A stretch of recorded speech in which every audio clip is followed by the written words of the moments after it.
Shalom teman-teman semua, selamat berjumpa di Kones Channel.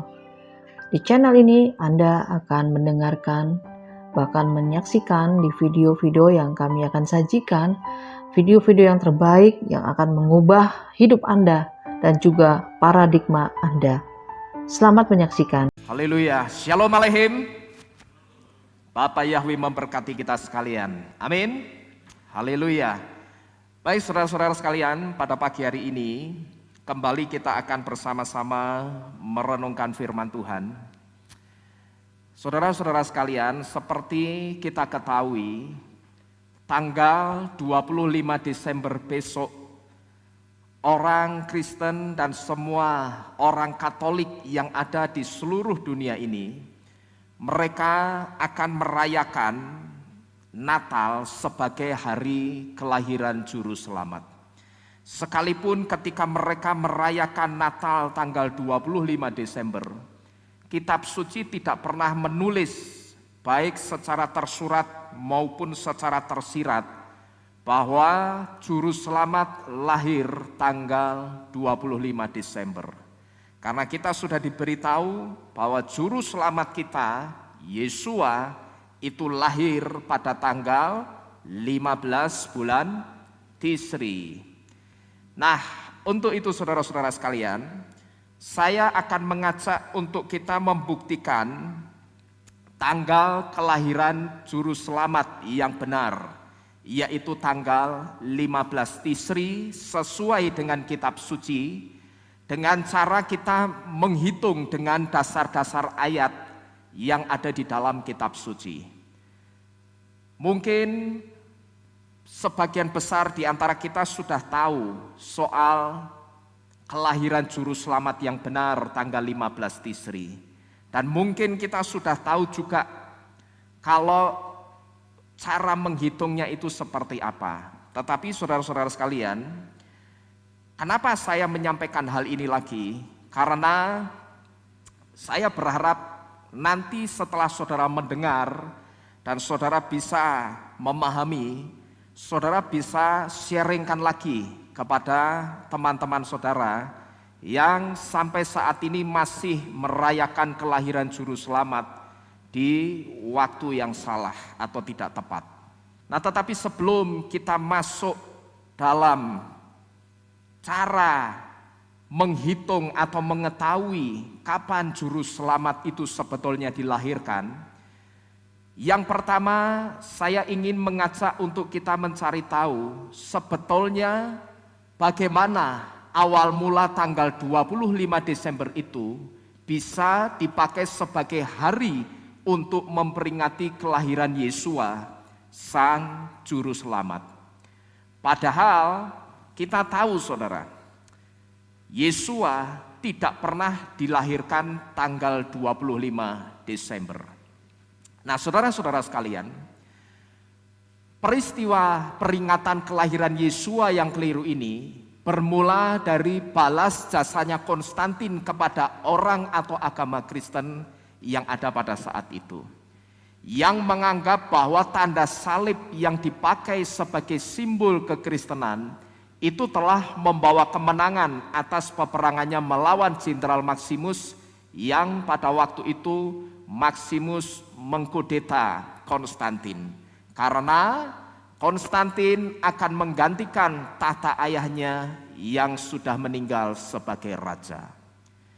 Jadi awal mula 25 Desember ditetapkan sebagai hari kelahiran Juru Selamat Yesua, itu awalnya dari peristiwa balas jasanya Konstantin kepada orang-orang Kristen yang menganggap bahwa orang Kristen itu kan simbol agamanya salib.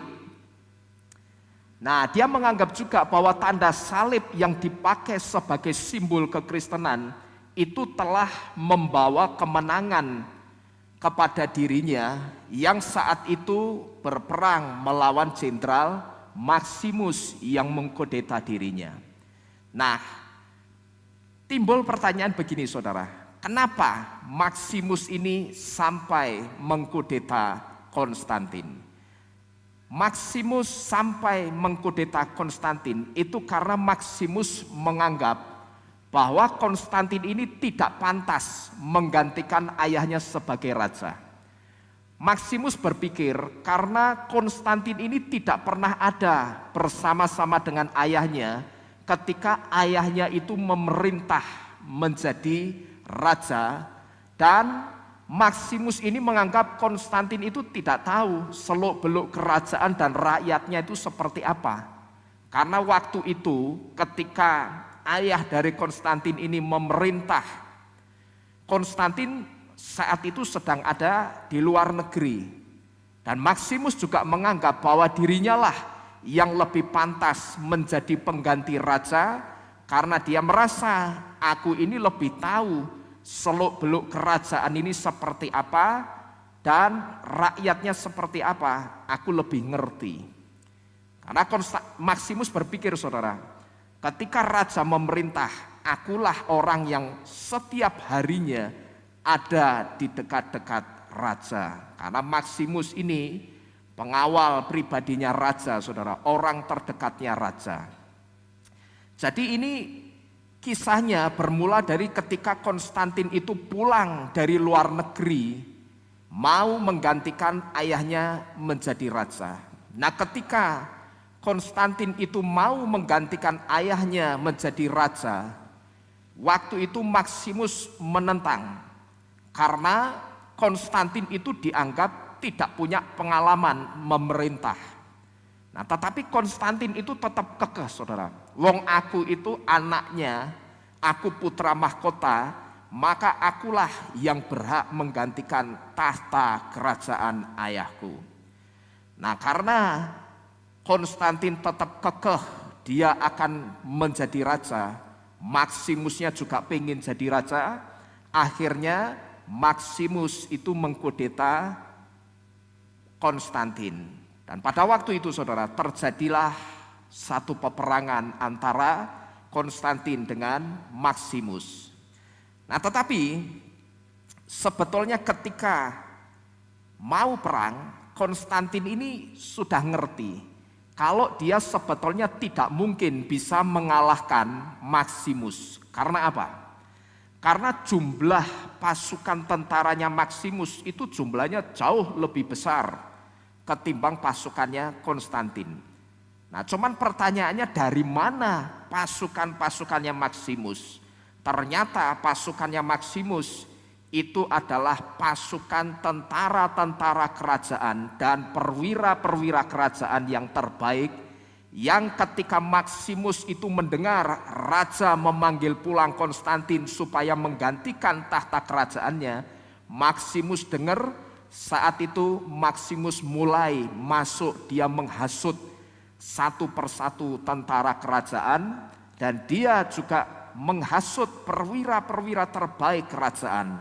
Sehingga ketika Maximus mengadakan kudeta, Maximus sudah siap dengan tentara perangnya yang jumlahnya jauh lebih banyak ketimbang tentara perangnya Konstantin itu sendiri, saudara.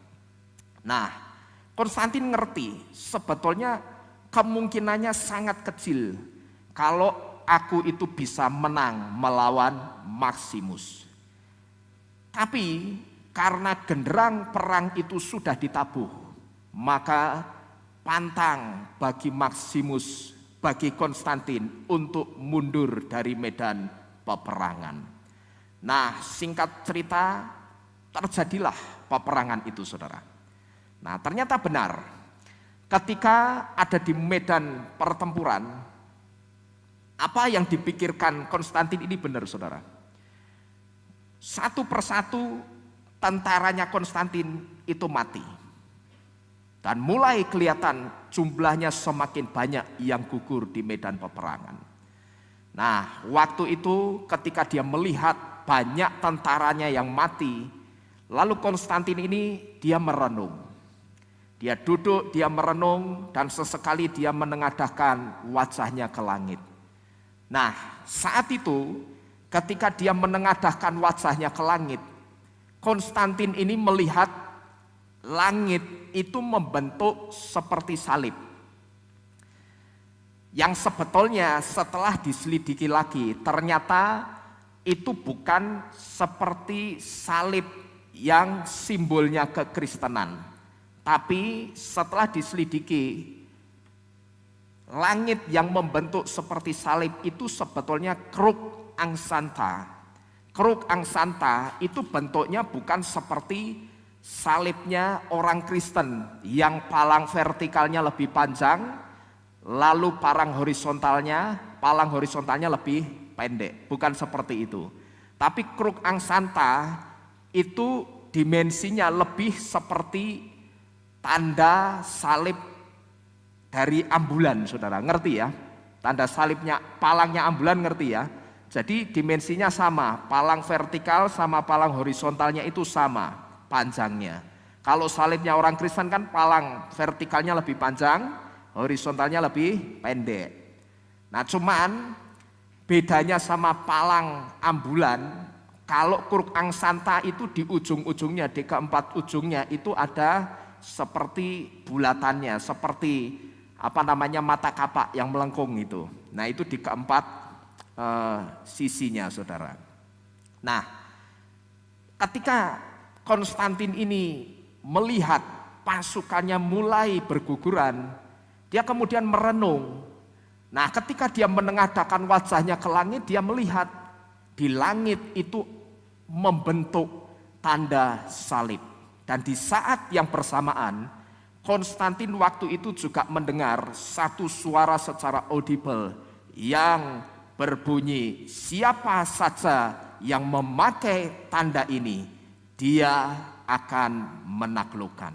Nah, setelah Konstantin melihat dan mendengar tentang tanda salib ini, kemudian dia tarik mundur semua pasukannya. Dia perintahkan, suruh mundur dulu semua pasukan kita. Nah begitu pasukannya sudah ditarik mundur, saat itu Konstantin ngomong, ya, semua shield atau tameng yang kalian pakai untuk perang, bubuhi pakai tanda salib ini. Jadi disuruh ngasih gambar salib di setiap shield atau tamengnya, saudara. Dan nanti tidak hanya sampai di situ, Konstantin ini juga ngomong, nanti ketika kamu menghunus setiap lawanmu, musuhmu, jangan hanya ditusuk seperti ini, tapi bentuk hunusan pedangmu itu membentuk huruf atau tanda salib. Nah, apa yang diperintahkan oleh Konstantin ini dilakukan oleh tentara-tentaranya, saudara. Nah, singkat ceritanya, ketika tamengnya itu dikasih tanda salib, lalu hunusan pedangnya itu juga membentuk tanda salib, ya, begini, Konstantin benar-benar memenangkan peperangan. Nah, kemudian karena dia berhasil memenangkan peperangan melawan Jenderal Maximus yang sebetulnya tadi dia sudah pesimis, tidak mungkin bisa menang melawan Maximus, maka Konstantin ini kemudian ingin membalas jasa kepada orang Kristen. Karena Konstantin berpikir, tanda salib ini tandanya orang Kristen. Nah, maka Konstantin ini ingin membalas jasanya orang Kristen dengan dia masuk menjadi orang Kristen. Dan pada waktu itu dia juga mengkristenkan semua orang yang ada di wilayah kekuasaannya. Bahkan waktu itu, saudara, Konstantin ini ngomong, siapa saja yang tidak mau masuk Kristen, dia akan dipenjara. Nah, maka saat itu terjadi pertobatan besar-besaran. Tapi kita tahu dan kita bisa menyimpulkan pertobatannya itu karena terpaksa, karena takut diapain tadi? Dipenjara. Dan sebagai balas jasanya juga, Konstantin kemudian mengizinkan tanggal 25 Desember atau setiap tanggal 25 Desember yang adalah tanggal kelahiran dari dewanya, yaitu dewa Saturnalia, boleh dipakai oleh orang-orang yang percaya Yesua untuk merayakan juga hari kelahiran Yesua pada tanggal 25 Desember. Jadi inilah sebetulnya awal mula 25 Desember itu dipakai sebagai hari kelahirannya Yesua. Sekarang kita ngerti 25 Desember dipakai sebagai hari kelahirannya Yesua itu awalnya dari balas jasanya Konstantin kepada orang-orang yang percaya Yesua. Mereka berpikir orang-orang yang percaya Yesua itu kekristenan di sana simbolnya salib. Dan ketika dia perang melawan Jenderal Maximus, jenderalnya ayahnya, dia melihat tanda salib itu dan mendengar satu suara, siapa saja yang memakai tanda ini, dia akan menaklukkan. Dan ternyata benar menang, saudara. Ya, kebetulan benar-benar menang. Akhirnya dia balas jasa. Nah, satu di antara balas jasanya, Maximus masuk Kristen. Lalu dia juga mengkristenkan orang-orang yang ada di wilayah kekuasaannya, dan dia juga memberi izin kepada orang-orang yang percaya Yesua bahwa tanggal 25 Desember boleh dipakai untuk merayakan hari kelahiran Yesua juga. Jadi itu saudara, sebetulnya awal mula dari 25 Desember dipakai sebagai hari kelahirannya Yesua. Dan sekarang kita ngerti sebetulnya 25 Desember itu hari lahirnya dewa Saturnalia atau dewanya bangsa Romawi, saudara.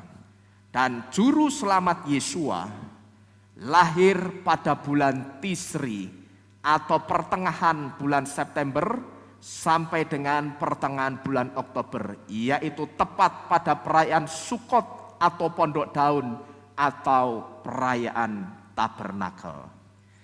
Nah, cuman saudara, kalau kita menyodorkan ini kepada orang-orang Kristen dan Katolik yang belum tahu kebenarannya, orang akan bertanya-tanya, buktinya apa yang tertulis di dalam kitab suci bahwa Yesua lahir pada bulan Tisri. Orang akan bertanya lagi, bisakah tanggal kelahirannya itu dihitung? Saya katakan bisa. Dan tanggal kelahiran Yesua itu disiratkan juga di dalam kitab suci. Di sini saudara, ada dua cara untuk mengetahui tanggal kelahiran Yesua. Yaitu yang pertama dengan membongkar kitab suci. Kalau saya katakan membongkar bukan berarti kitab sucinya didudah-dudah, bukan. Ya, kita bongkar dari ayat per ayat. Dan cara kedua itu dengan menghitung mundur 6 bulan dari waktu kematiannya sebagai cara yang paling mudah. Jadi ada dua cara. Kalau kita mau mengetahui kapan Yesua atau juru selamat itu sebetulnya lahir. Dan cara-cara ini, dua cara ini semuanya tidak keluar dari kitab suci. Kalau kita berbicara tentang Tuhan, saudara, itu mutlak tidak boleh keluar dari kitab suci. Dengan kata lain, saya sedang memberitahu, kalau kita ngomongin soal kelahirannya juru selamat, bukankah itu berarti kita sedang ngomong soal Tuhan? Nah, kalau kita itu ngomong soal Tuhan, dasarnya itu juga harus dari Tuhan, bukan dari manusia. Tapi kalau tanggal 25 Desember, itu dasar yang bukan dari Tuhan, tapi dari manusia yang bernama siapa tadi? Konstantin. Ya, jadi tidak ada ayatnya Yesua lahir atau juru selamat lahir tanggal 25 Desember. Tidak ada di dalam kitab suci. Berapa banyak orang-orang Kristen dan Katolik yang ketika ditanya oleh orang-orang dari iman seberang yang bertanya, aku mau tanya, coba Tuhanmu kan katanya lahir tanggal 25 Desember. Coba tolong tunjukkan ayatnya di kitab sucimu kalau Tuhanmu lahir tanggal 25 Desember. Orang Kristen maupun orang Katolik kelakep tidak bisa jawab. Kenapa tidak bisa jawab? Karena memang tidak ada di dalam kitab suci. Tidak ada. Di dalam kitab suci ditulis juru selamat dilahirkan tanggal 25 Desember. Tidak ada. Tapi kalau tanggal 15 Tisri ada, dan itu disiratkan di dalam kitab suci. Nanti kita akan sampai ke sana, saudara. Nah, ada dua cara untuk mengetahui kapan Yesua itu dilahirkan. Yang pertama dengan cara membongkar kitab suci. Kemudian cara yang termudah atau cara kedua itu tinggal dihitung mundur 6 bulan dari waktu kematiannya Yesua ketemu. Boleh dihitung mundur 6 bulan atau dihitung maju 6 bulan ketemu kapan Yesua itu dilahirkan. Ya. Tapi yang lebih tepat itu dihitung mundur 6 bulan dari waktu kematiannya. Kenapa yang lebih tepat dihitung mundur, bukan dihitung maju? Nanti kita akan tahu, saudara. Ya, kita lihat dulu cara yang pertama. Yang pertama, dengan cara membongkar kitab suci. Nah, untuk mengetahui kapan Yesua lahir, kita harus mencari tahu dulu kapan atau pada bulan apa Yohanan atau Yohanes Pembaptis itu mulai dikandung oleh Elisabet, ibunya. Ini yang pertama, saudara. Kalau kita mau ngerti Yesua juru selamat lahirnya tanggal berapa, bulan apa, yang pertama-tama kita harus cari tahu dulu Yohanan Pembaptis atau Yohanes Pembaptis itu janinnya mulai dikandung di dalam rahimnya Elisabet, ibunya, itu kapan? Nah, ini yang harus kita cari tahu dulu yang pertama. Nah, memang hubungannya apa waktu kelahiran Yesua dengan janin Yohanan Pembaptis dalam kandungan Elisabet? Karena usia kandungan Elisabet itu akan menjadi kunci pembuka untuk kita bisa mengetahui atau menghitung waktu kelahiran Yesua. Dan usia kandungan Elisabet saat malaikat Yahweh datang kepada Miriam atau Maria memberitahukan bahwa dia akan mengandung, waktu itu usia janin Yohanan Pembaptis yang ada di dalam rahimnya Elisabet, waktu itu usia janin atau kandungannya adalah 6 bulan. Benarkah 6 bulan? Ada enggak dasarnya di dalam kitab suci? Kita buka sama-sama. Di dalam kitab Lukas pasal yang pertama ayat yang ke-31, ayat 30, 31 dan 36. Ada 3 ayat. Saya bacakan buat saudara. Saudara simak ayat-ayat ini baik-baik. Lukas pasal pertama ayat 30, ayat 31 dan ayat 36. Kita simak baik-baik. Dan malaikat itu berkata kepadanya, "Jangan takut Miriam, sebab engkau telah mendapat anugerah dari Elohim. Dan lihatlah, engkau akan mengandung di dalam rahimmu dan akan melahirkan seorang anak laki-laki, dan engkau akan menyebut namanya Yesua." Lalu ayat 36, "Dan lihatlah Elisabet sanakmu itu, ia pun sedang mengandung seorang anak laki-laki pada masa tuanya, dan inilah bulan ke-6 bagi dia yang disebut mandul." Bulan keberapa, saudara? Bulan ke-6 bagi Elisabet yang disebut mandul. Jadi usia kandungan Elisabet yang 6 bulan inilah yang nantinya akan menjadi kata kunci atau pembuka untuk kita bisa menghitung kapan sebenarnya Yesua itu dilahirkan. Atau dengan kata lain, angka 6 bulan ini adalah angka pertama dalam penghitungan kelahiran Yesua. Nah, sekarang kita sudah ngerti, saudara, hubungannya apa antara waktu kelahiran Yesua dengan janin dari Yohanan Pembaptis yang ada di dalam kandungan Elisabet. Nah, sekarang kita sudah ngerti karena angka 6 bulan inilah yang nanti akan menjadi kunci pembuka untuk kita bisa ngerti kapan Yesua itu dilahirkan sebetulnya. Nah, sekarang kalau kita sudah ngerti yang pertama hubungannya waktu kelahiran Yesua dengan janin Yohanan Pembaptis, sekarang yang harus kita cari tahu lagi itu kapan Zakaria menghamili Elisabet, atau dengan kata lain juga kapan Yohanan Pembaptis itu dibuat sama Zakaria dan Elisabet, atau kapan Zakaria menghamili Elisabet. Dan Zakaria menghamili Elisabet itu setelah dia pulang dari melayani di bait suci. Kita buktikan juga, benar enggak Zakaria menghamili Elisabet setelah dia pulang dari bait suci? Di ayat yang sebelumnya kita baca, Lukas 1 ayat 30, 31 dan 36, kita sudah diberitahu Elisabet hamil. Betul saudara ya? Hamil, anak namanya siapa?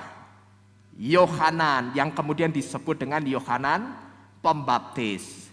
Nah, lalu pada usia kehamilan Elisabet 6 bulan, malaikat Yahweh datang kepada siapa?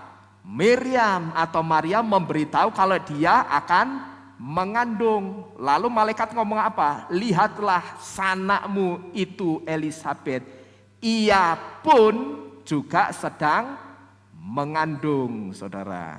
Nah, sekarang kita harus cari tahu, lah Zakaria menghamilinya Elisabet itu kapan? Pada saat setelah Zakaria pulang dari melayani di bait suci. Kita baca Lukas 1 mundur ke ayat sebelumnya, yaitu ayat 21 sampai ayat 25.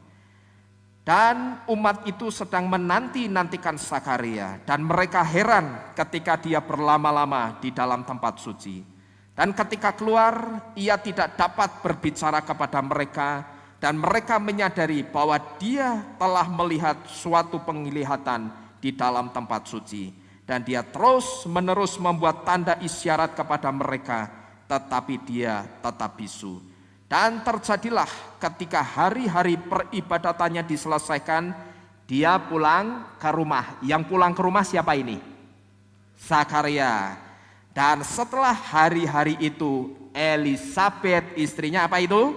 Mengandung. Dan dia menyembunyikan diri selama 5 bulan sambil mengatakan, demikianlah Yahweh telah berbuat bagiku pada waktu dia memperhatikan untuk menghapuskan aibku di hadapan orang-orang. Saudara perhatikan ayat 23 dan 24. Di situ dikatakan, dan terjadilah ketika hari-hari peribadatannya atau pelayanannya itu diselesaikan, Zakaria pulang ke rumahnya.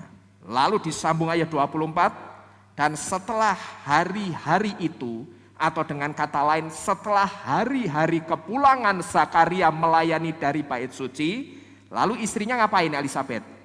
Mengandung, ya. Jadi terbukti juga Zakaria menghamili Elisabet itu setelah dia pulang dari melayani di bait suci.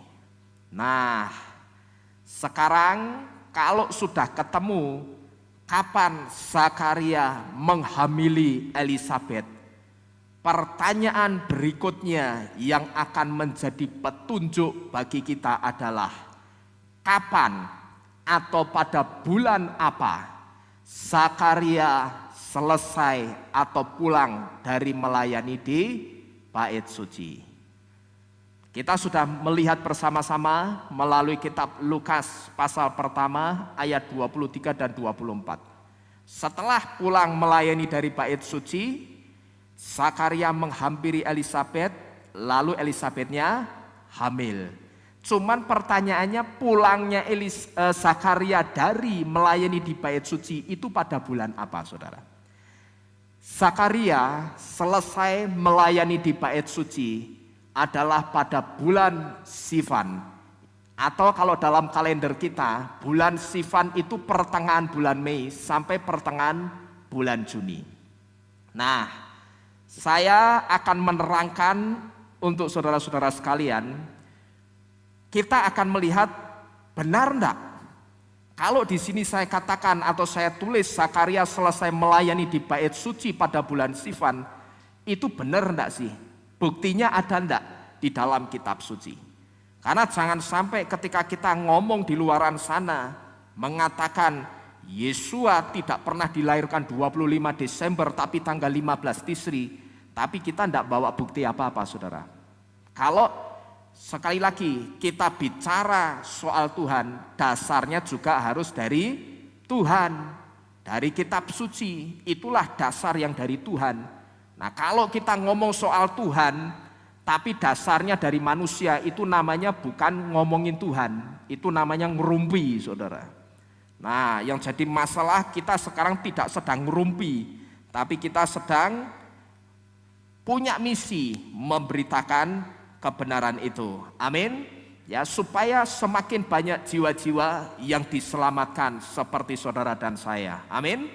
Jadi supaya juga banyak orang-orang itu yang dikeluarkan dari penyesatan besar ini.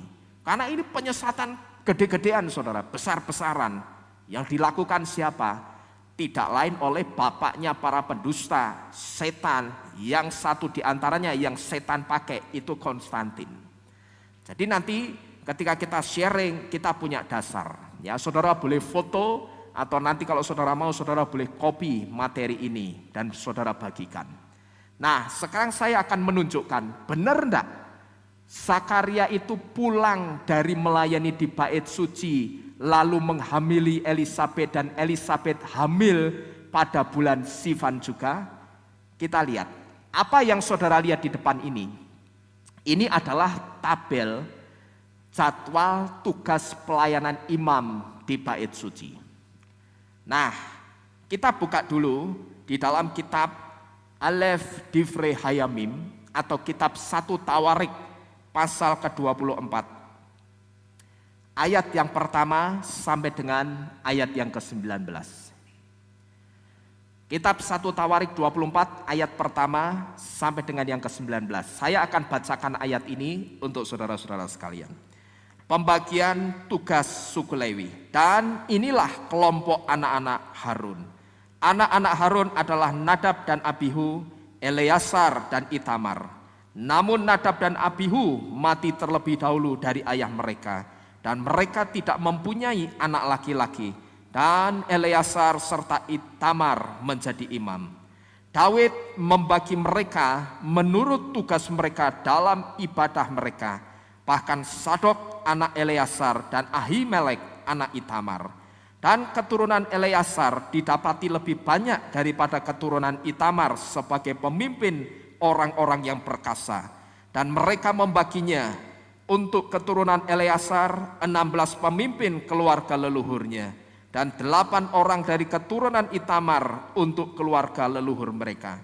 Mereka membaginya dengan undian, orang ini dengan orang ini. Sebab orang-orang inilah para pemimpin tempat kudus dan para pemimpin yang ilahi dari keturunan Eleazar dan keturunan Itamar.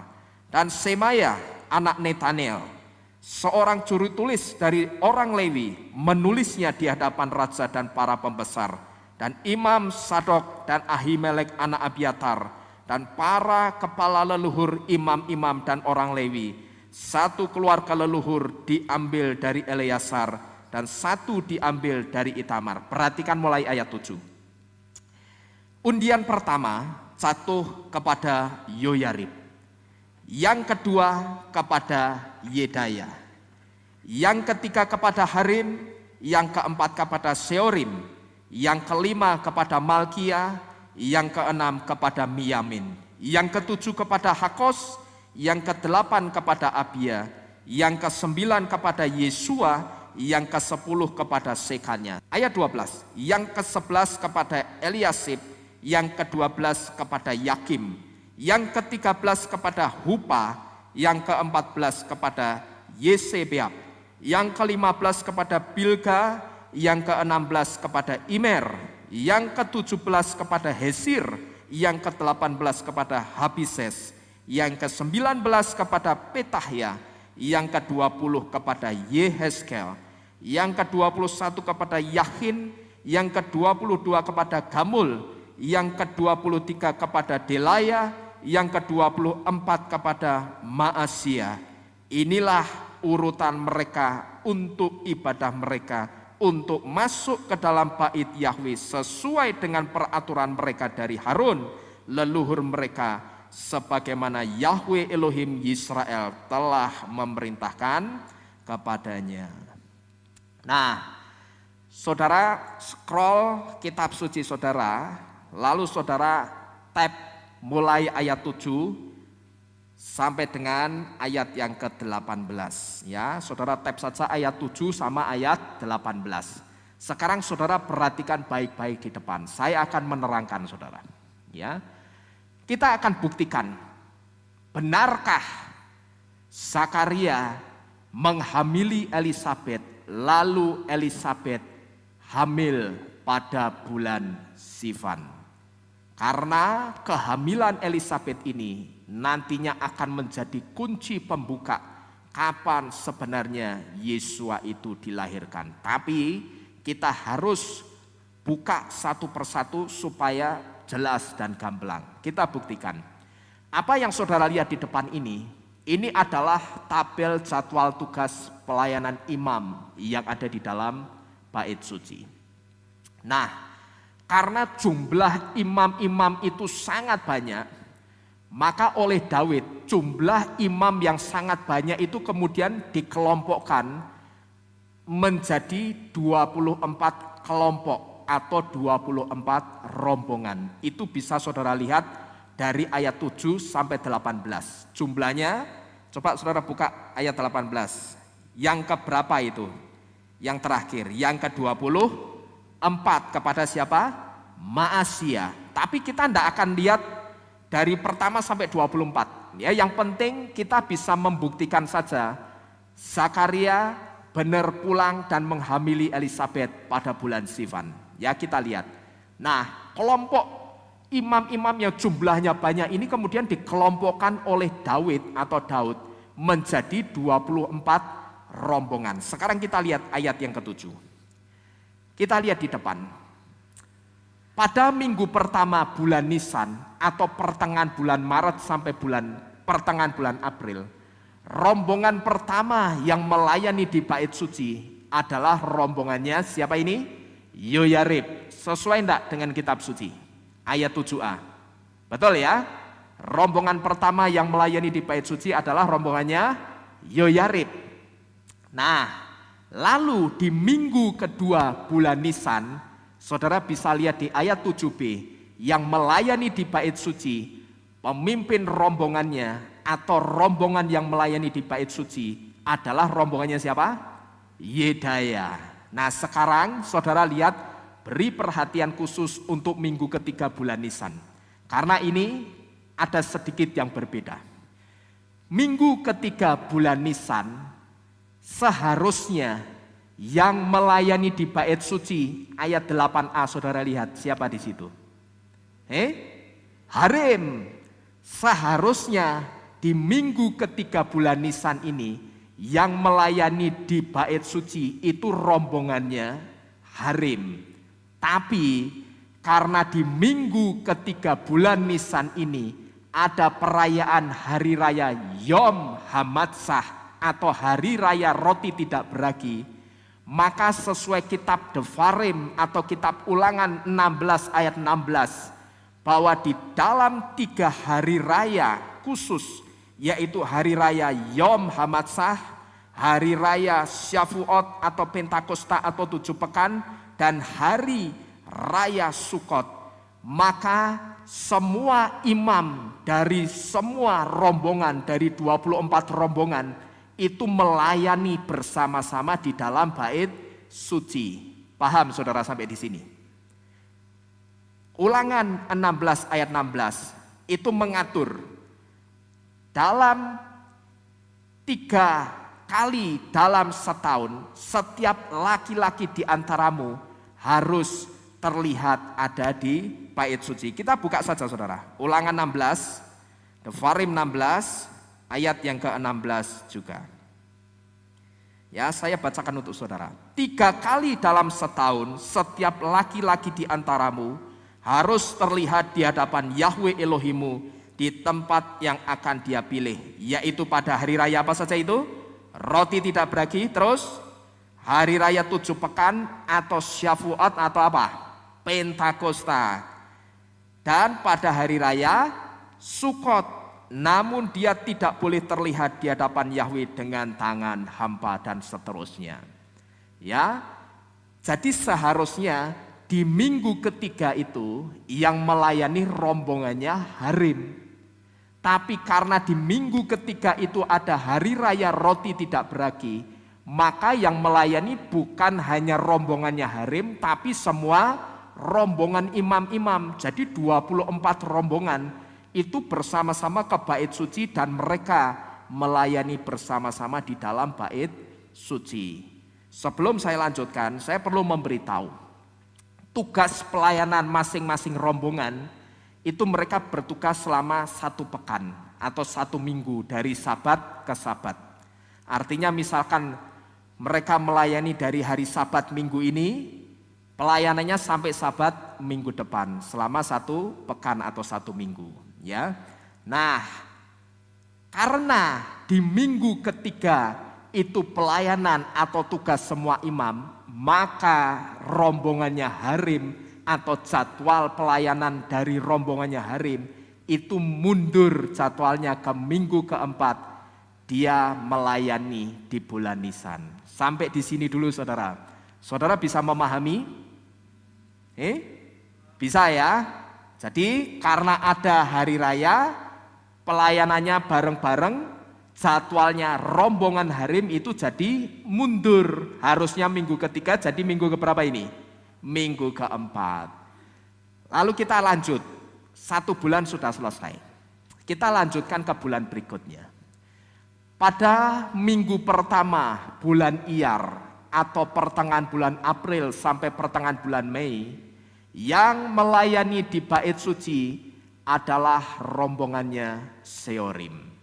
Nah, coba sekarang saya tanya saudara, misalkan minggu ketiga itu tidak ada hari raya Yom Hamatsah, kira-kira Seorim ini akan melayani di minggu keberapa atau bulan apa? Minggu keempat bulan Nisan. Berarti saudara sudah mulai ngerti benar-benar ya. Nah, kemudian kita lanjut. Minggu kedua bulan Iyar yang melayani adalah rombongannya Malkia.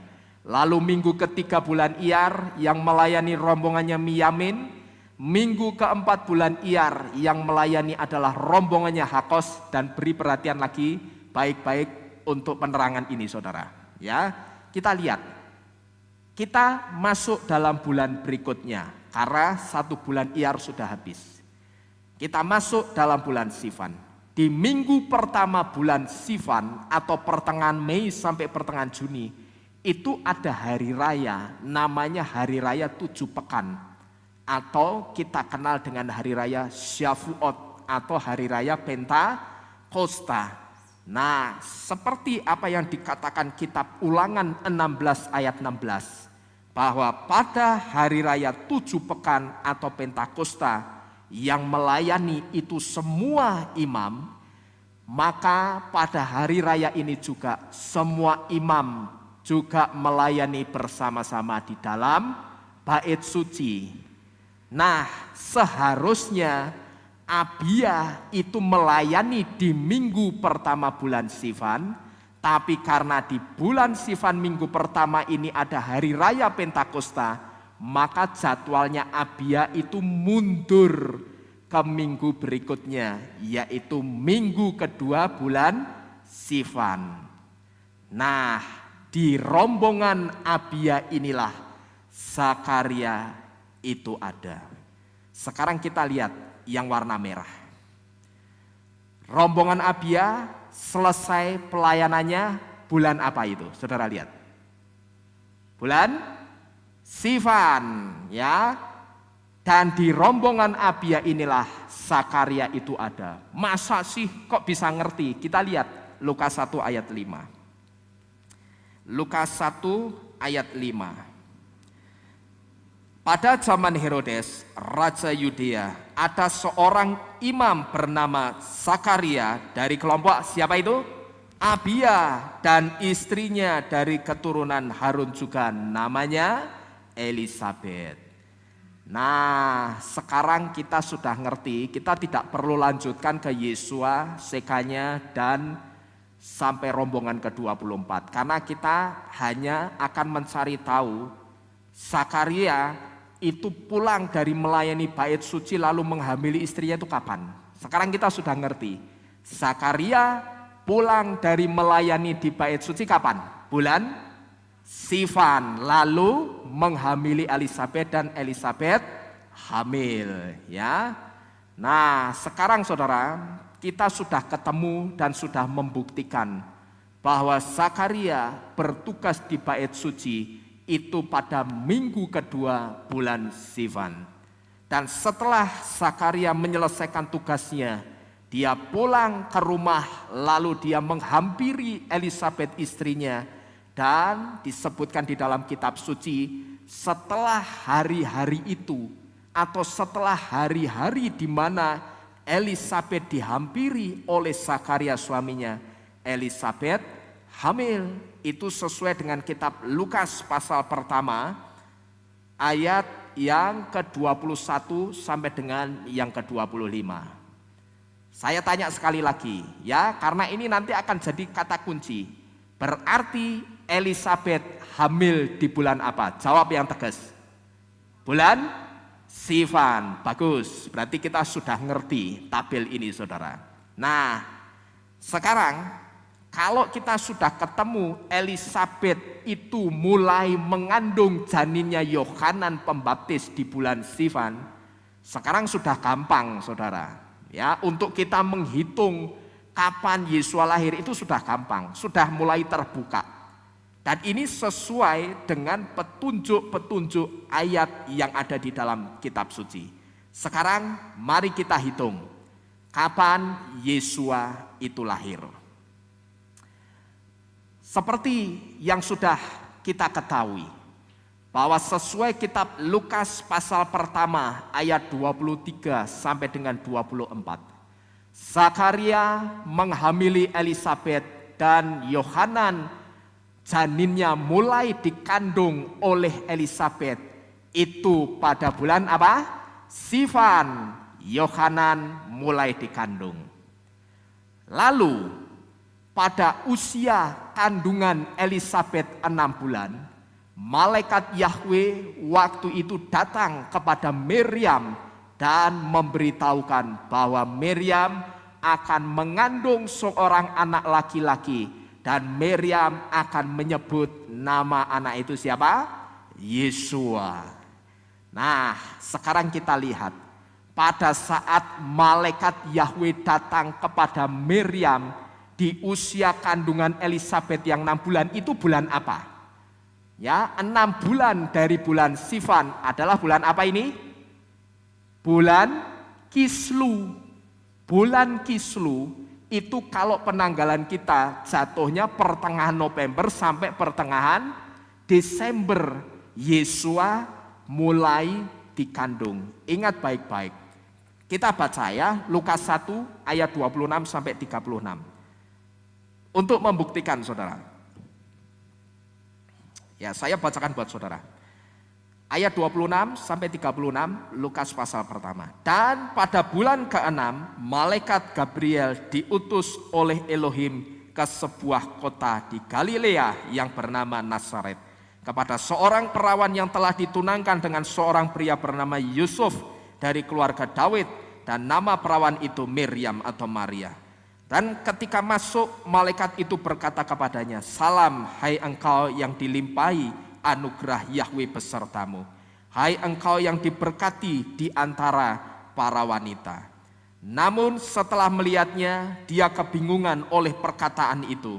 Dan dia bertanya-tanya, apa maksudnya salam itu? Dan malaikat itu berkata kepadanya, "Jangan takut Miriam, sebab engkau telah mendapat anugerah dari Elohim.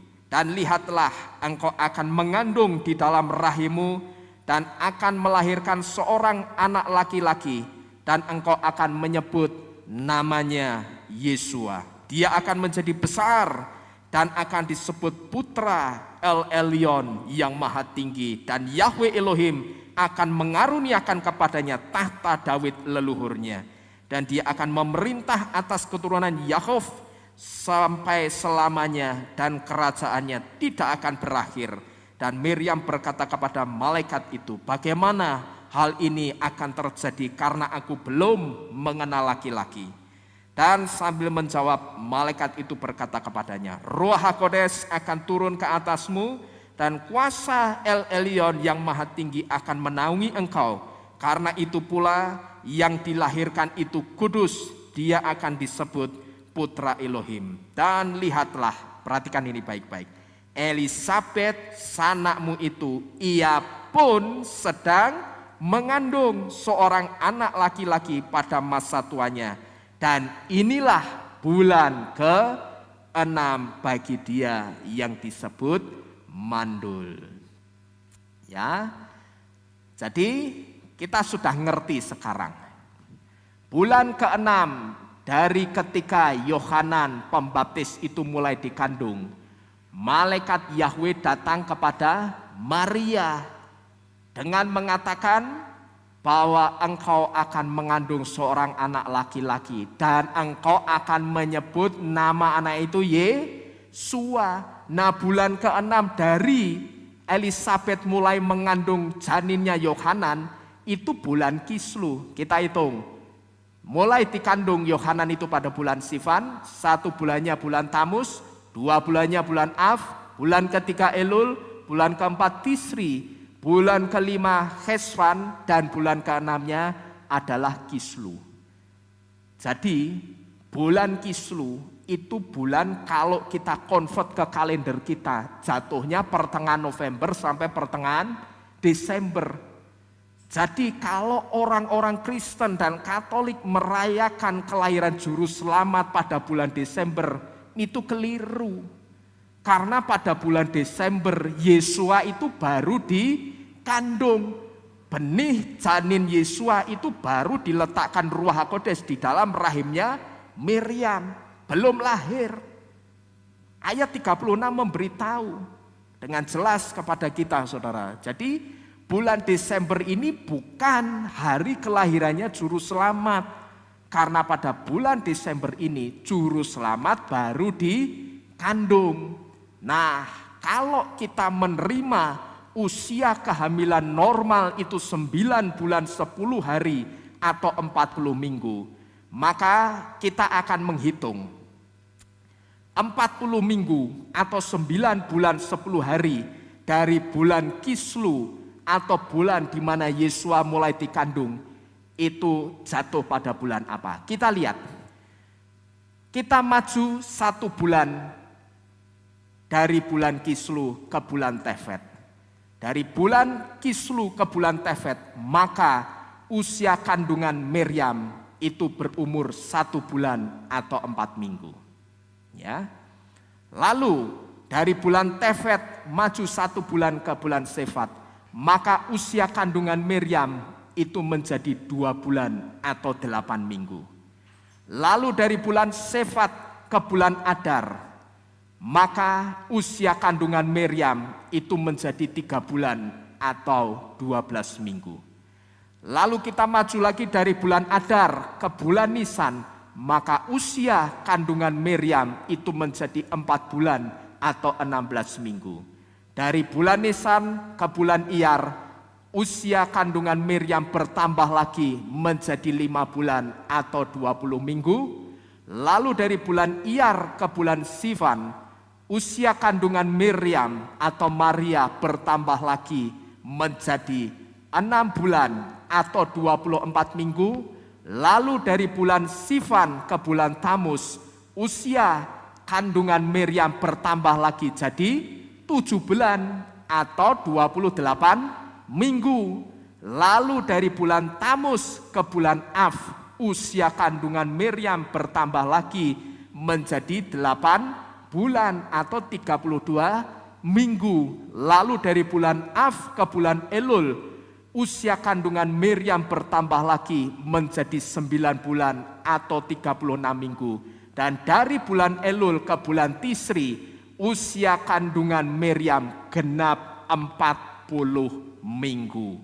Jadi dari sini kita bisa tahu juru selamat itu tidak dilahirkan pada bulan Kislu atau bulan Tefet, tapi juru selamat dilahirkan pada bulan Tisri, yaitu pertengahan bulan September sampai pertengahan bulan Oktober.